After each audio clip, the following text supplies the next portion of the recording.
Les crashs d'avions sont rares, mais lorsque cela arrive et qu'ils sont filmés de l'extérieur et de l'intérieur, c'est toujours quelque chose d'impressionnant à observer. Il s'agit ici d'un l'Embraer 190, un avion qui reliait Bakou à Grozny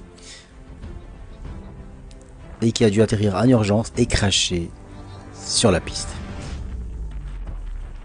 Vous allez voir, c'est assez impressionnant.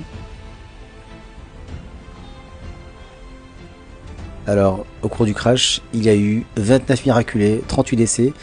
Les causes du crash sont encore inconnues, mais on a de forts doutes sur des implications militaires vu les fortes tensions qu'il y a dans cette région.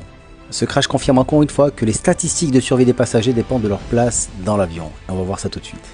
Alors grosso modo et de manière très schématique, la probabilité de survie dans un avion est segmentée en trois. Soit vous êtes à l'avant, à l'arrière ou au centre de l'avion. Les chiffres ne mentent pas, lors d'un crash d'avion, les places les plus à risque de décès sont celles situées au centre de l'avion, au niveau des ailes et des moteurs. En deuxième position en termes de risque de mortalité, mais avec une très légère différence avec les places du milieu, ce sont les classes les plus chères. Première classe, classe business, avec un taux de mortalité de l'ordre de 38%, c'est énorme. Enfin, avec un taux de mortalité de 32% environ, les places les moins à risque en cas de crash d'avion, ce sont les places situées au fond. Les places de la classe éco sont donc les moins à risque.